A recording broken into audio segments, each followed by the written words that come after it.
Hello students, BA second year की भूगोल की क्लास में स्वागत है आप सभी का। इसमें आज हम मानव प्रजाति के विकास का अध्ययन करेंगे। जो मानव है उसका विकास किस तरह से हुआ, कब हुआ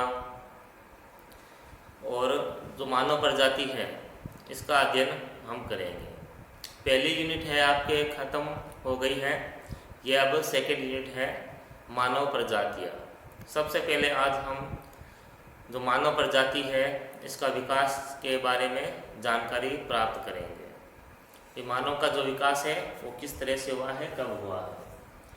इसमें देखो, जो मानव है ये एक कशेरुकी, जरायुज, स्तनी और प्राइमेट प्राणी है। प्राइमेट का मतलब होता है मनुष्य जैसे दिखने वाले जानवर, जिसका वैज्ञानिक नाम होमो सैपियंस है। जो आधुनिक मानव है उसका जो वैज्ञानिक नाम है वो होमो सैपियंस है।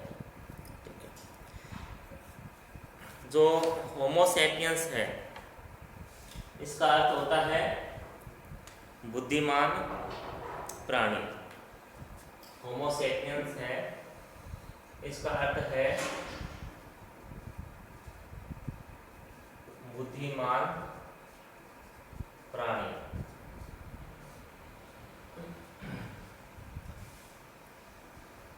फिर है मानव सदृश, कपियों से आदि मानव का विकास आज से 130 लाख वर्ष पूर्व मायोसीन युग के अंत में और प्लायोसीन जो युग है उसके प्रारंभ में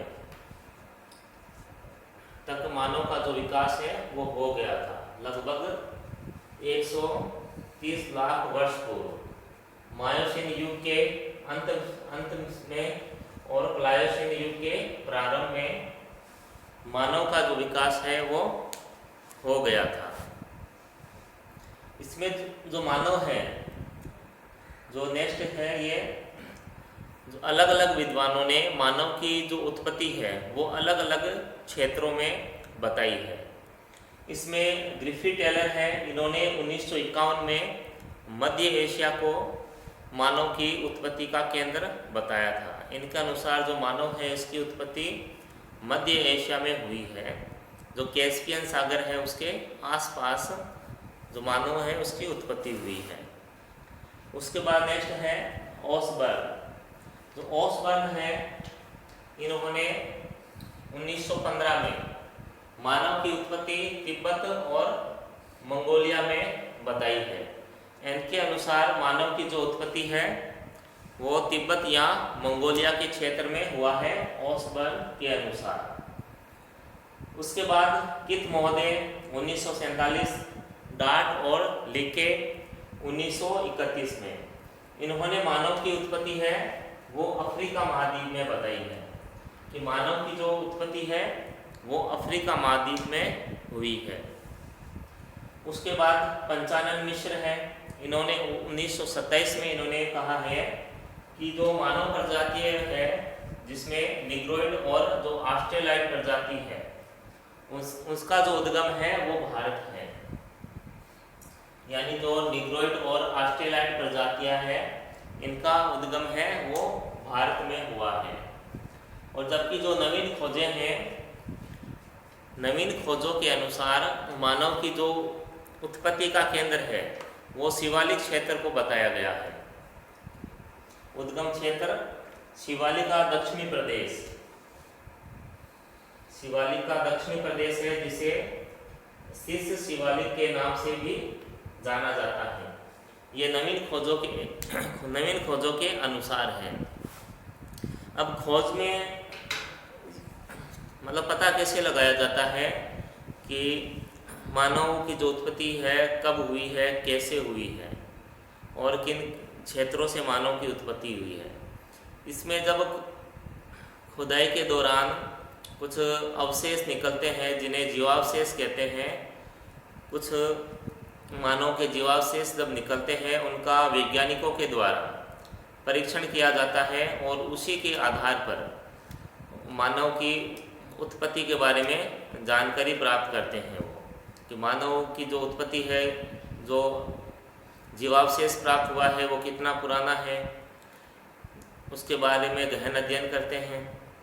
उसके जो सिर कैसा है, उसकी जो ये चिन्ह है वो किस तरह की है, जबड़ा कैसा है उसका, उसके बाल कैसे हैं, ये सभी तरीके से अध्ययन करते हैं उस जीवावशेष का, और उसी के आधार पर मानव की जो उत्पत्ति है उसके बारे में वैज्ञानिक जानकारी प्राप्त करते हैं। तो अलग अलग विद्वानों ने अपने अनुसार अलग अलग क्षेत्र बताए हैं मानव की उत्पत्ति के।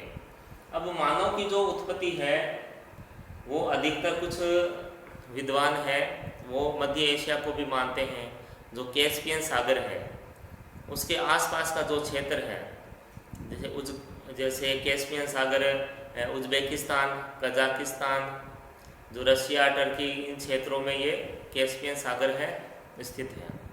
तो यहाँ से जो प्रजाति है अलग अलग क्षेत्रों में उसका उद्गम हुआ है। और उद्गम का देखो जो मुख्य कारण है मानव प्रजाति। तो मानव प्रजाति है, इसका जो उद्गम है, उद्गम का मुख्य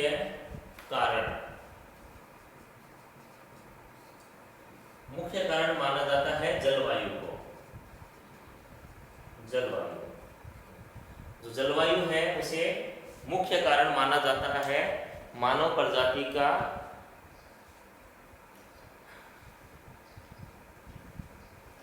उद्गम नहीं होगा यहाँ, स्थानांतरण, यानी मानव प्रजाति का स्थानांतरण का मुख्य कारण है जलवायु। यानी एक स्थान से दूसरे स्थान पर मानव प्रजाति का जाने का मुख्य कारण जलवायु को माना जाता है। क्योंकि जब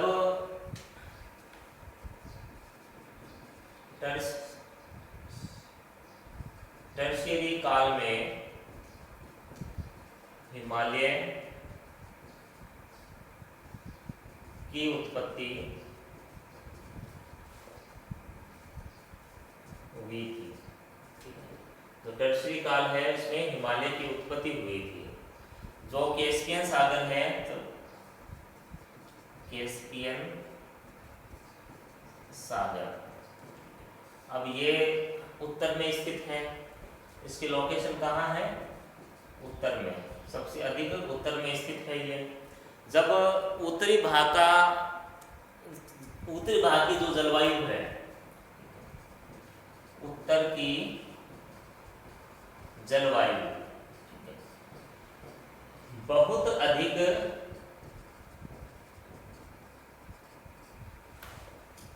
शीतल हो गई थी, तो उत्तरी भाग की जो जलवायु है वो बहुत अधिक शीतल हो गई थी, तो मानव उस जलवायु में रह नहीं सकता था। तो मानव ने क्या किया? पलायन किया वहां से। पलायन करके मानव दक्षिण की तरफ आया।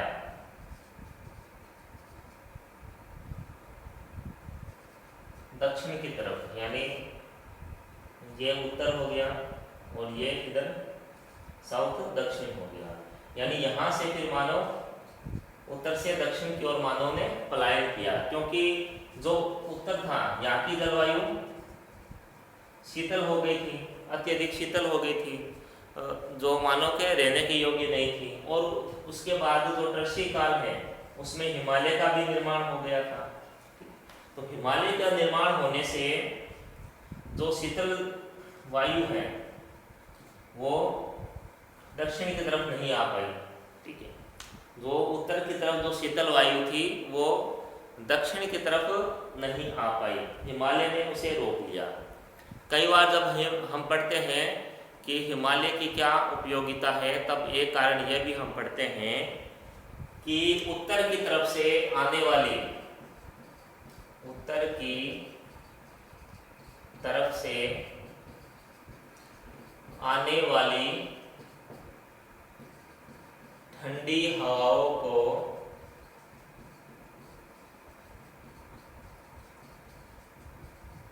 हिमालय के द्वारा रोका जाता है। ठीक है, उत्तर की तरफ से आने वाली हवाओं को। अब खासकर जो साइबेरिया है, साइबेरिया, यहाँ से जो हवाएं चलती है उन हवाओं को हिमालय है वो रोक लेता है। यानी जो भारत का जो उत्तरी मैदान है वो अधिक ठंडा नहीं हो पाता है हिमालय की स्थिति की वजह से। तो इस कारण से जो जनसंख्या है, जो मानव है वो दक्षिण की ओर पलायन कर गए, क्योंकि उत्तरी भाग अधिक शीतल हो गया था और दक्षिण का भाग था वो अधिक शीतल नहीं था।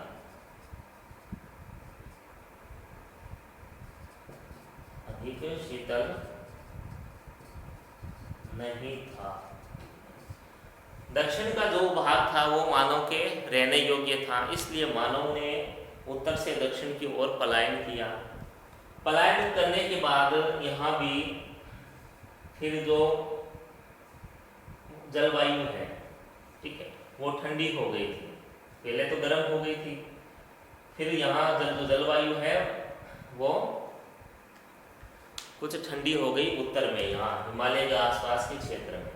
तो यहाँ पर भी मानव है वो बसने लग गया था। जैसे तिब्बत, ये शिवालिक,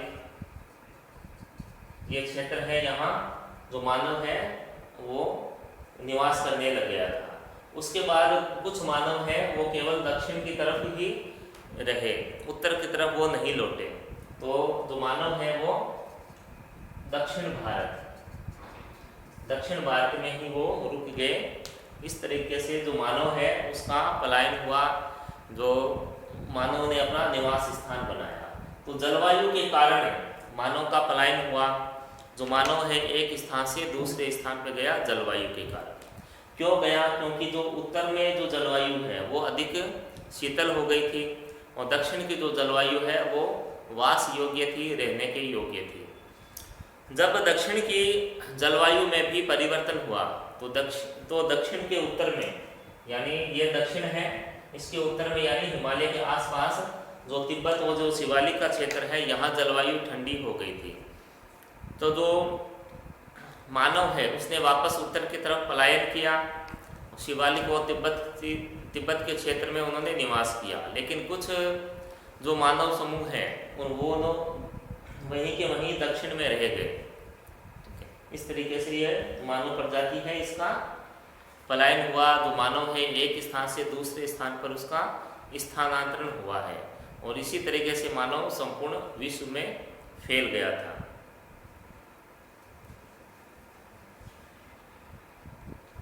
फिर नेक्स्ट है मानव वंश की प्रजातियां। मानव वंश की प्रजातियों को अलग अलग भागों में बांटा है।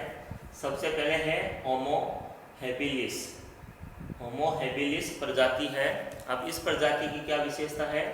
एक तो यह पर जो प्रजाति है ये मानव वंश की सर्वप्रथम प्रजाति मानी जाती है। सबसे पहले जो प्रजाति है मानव की वो है होमो हैबिलिस और ये जो प्रजाति है अफ्रीका में पाई गई थी और ये तो अपने दोनों पैरों पे चल सकती थी।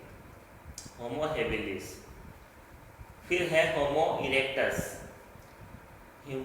होमो इरेक्टस प्रजाति है, यह 5 से 15 लाख वर्ष पूर्व प्लीस्टोसीन युग में विकसित हुई थी। इसके शारीरिक लक्षण है वो आधुनिक मानव के समान मिलते जुलते थे। अभी जो मानव है उसके अनुसार इसके शारीरिक लक्षण थे। होमो इरेक्टस है, इसमें प्रमुख वर्ग है, इसे भी अलग अलग वर्गों में बांटा गया है। तो सबसे पहले जो वर्ग है जावा मानव। अब जावा एक जगह है जो कि इंडोनेशिया देश में है। तो जहाँ पर ये जो जिस जगह पर जो मानव प्रजाति मिली है उसके जीवाश्म मिले हैं, उसी स्थान के नाम से इन प्रजातियों का नाम रखा गया है। जावा मानव में यहाँ जीवाश्म की खोज 1891 में यूजीन डुबाइस द्वारा जावा में सोलो नदी किनारे की गई थी। जो जीवाश्म है वो जावा में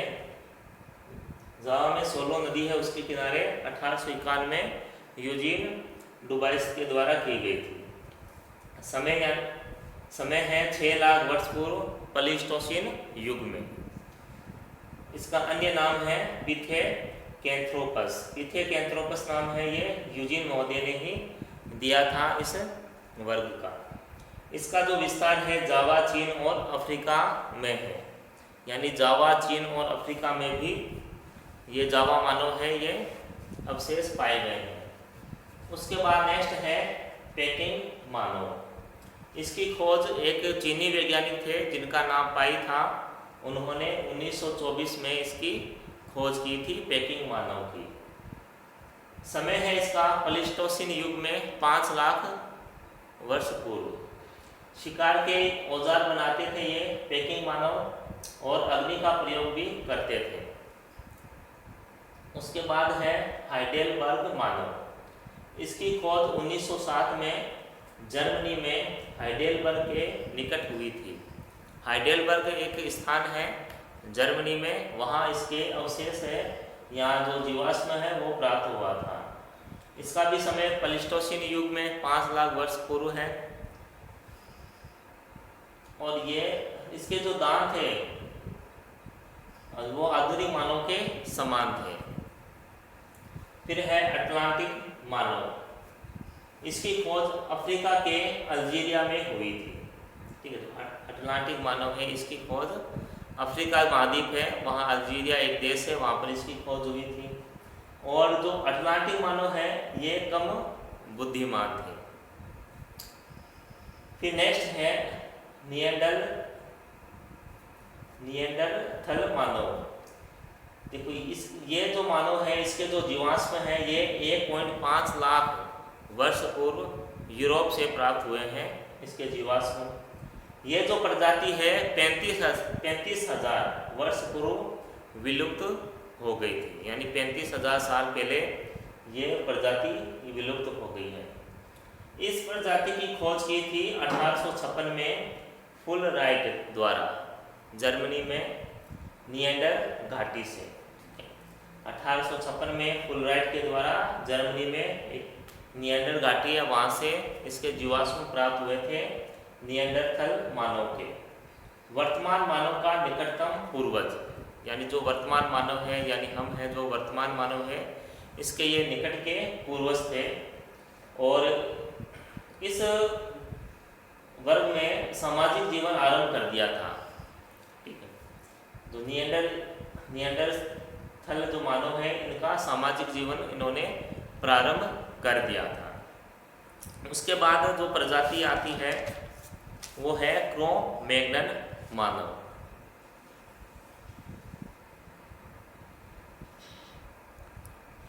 निएंडरथल मानव के बाद है क्रो-मैग्नन मानव। क्रो-मैग्नन मानव की विशेषताएं देखिए इसमें। इसका जो उद्भव है वो 40,000 वर्ष पूर्व हुआ है।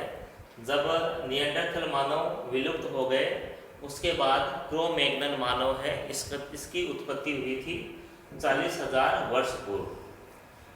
क्रो-मैग्नन मानव इसकी खोज की थी मैकग्रिगर ने 1886 में फ्रांस में के क्रो-मैग्नन स्थान से। ठीक है, जो क्रो-मैग्नन मानव है जो कि आधुनिक मानव के सबसे अधिक नज़दीक है, इसकी खोज फ्रांस से हुई है, फ्रांस के क्रो-मैग्नन स्थान से। वर्तमान मानव के सर्वाधिक निकट, तो वर्तमान मानव है उसके सबसे अधिक निकट है। और जो वर्तमान मानव है उसकी उत्पत्ति क्रो-मैग्नन मानव से ही हुई है। ये क्रो-मैग्नन मानव है, ये छोटे छोटे परिवारों के साथ गुफाओं में निवास करते थे। उसके अलावा जो भोजन है ये पकाकर खाते थे। ठीक है, यहाँ मानव ने भोजन पका के खाना शुरू कर दिया था। उससे पहले जो मानव है वो कच्चा मांस खाता था और जंगलों से प्राप्त होने वाले कंदमूल का उपयोग करता था। शिकार के लिए इनके हथियार थे पत्थर के औजार, कुल्हाड़ियाँ, धनुष बाण और हाथी दांत के बने भाले, इनका प्रयोग ये शिकार के लिए करते थे। और 10,000 साल पहले जो क्रो-मैग्नन मानव है, यह प्रजाति है, ये भी लुप्त हो गई 10,000 साल पहले। उसके बाद है वर्तमान मानव, यानी हम सभी जो जीवित हैं, जितने भी मानव अभी, वो इसी श्रेणी में आते हैं। तो वर्तमान मानव में देखो, वर्तमान मानव का विकास क्रो-मैग्नन मानव से हुआ है। तो जो क्रो-मैग्नन मानव है, इन्हीं से वर्तमान मानव का विकास हुआ है। जो वर्तमान मानव का जो उद्भव है वो 10,000 साल पहले कैस्पियन सागर है, उसके आसपास के जो समीपवर्ती जो क्षेत्र है वहाँ से हुआ है। कैस्पियन सागर थोड़ी देर पहले बताया था, ये कजाकिस्तान, उज़्बेकिस्तान, किर्गिस्तान, ये रशिया, तुर्की, ये देश है, इनके आसपास स्थित ये कैस्पियन सागर स्थित है। यह मानव पूरी तरह खड़ा होकर चल सकता था, एकदम कंप्लीट मैन था ये, अच्छे से खड़ा होकर दोनों पैरों पे अपने चल सकता था और दौड़ सकता था। इनकी जो टांगे थी वो भुजाओं से लंबी थी, यानी टांगे इनकी विकसित हो गई थी जो कि लंबी थी, जिससे चलने में आसानी हो रही है। वर्तमान मानव की उपजाति होमो सैपियंस सैपियंस कहलाती है। तो जो वर्तमान मानव है यह होमो सैपियंस कहलाते हैं।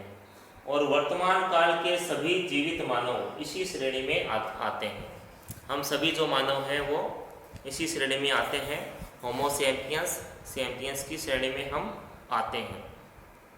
अब जो मानव है, इसका जो विकास है वो बुद्धि के द्वारा हुआ है। एक मतलब जो मानव है वो एक तरह से एक पशु ही था, लेकिन इसमें मानव का जो विकास है वो बुद्धि के कारण हुआ है। मानव की जो बुद्धि है, जो मस्तिष्क है, वर्तमान मानव, जैसे वर्तमान मानव का जो मस्तिष्क है वो सबसे अधिक विकसित और जटिल है। और मस्तिष्क के कारण ही जो मानव है अन्य जो जीव है उनसे अलग है, और मस्तिष्क के कारण ही मानव अपनी सर्वोच्च शिखर पर पहुंचा है। जैव जगत में सर्वोच्च शिखर पर जो मानव है अपने मस्तिष्क और बुद्धि के कारण ही पहुंचा है। यानी जो मानव है अन्य जीवों से अलग अपनी मस्तिष्क या बुद्धि के कारण है, ठीक है। क्योंकि मानव की जो उत्पत्ति हुई है वो कपि तुल्य जो मानव है जो पहले पड़ा था उसी के द्वारा हुई है। तो ये मानव विकास था। तो आज के लिए इतना ही, तब तक घर पे रहें, स्वस्थ रहें, धन्यवाद।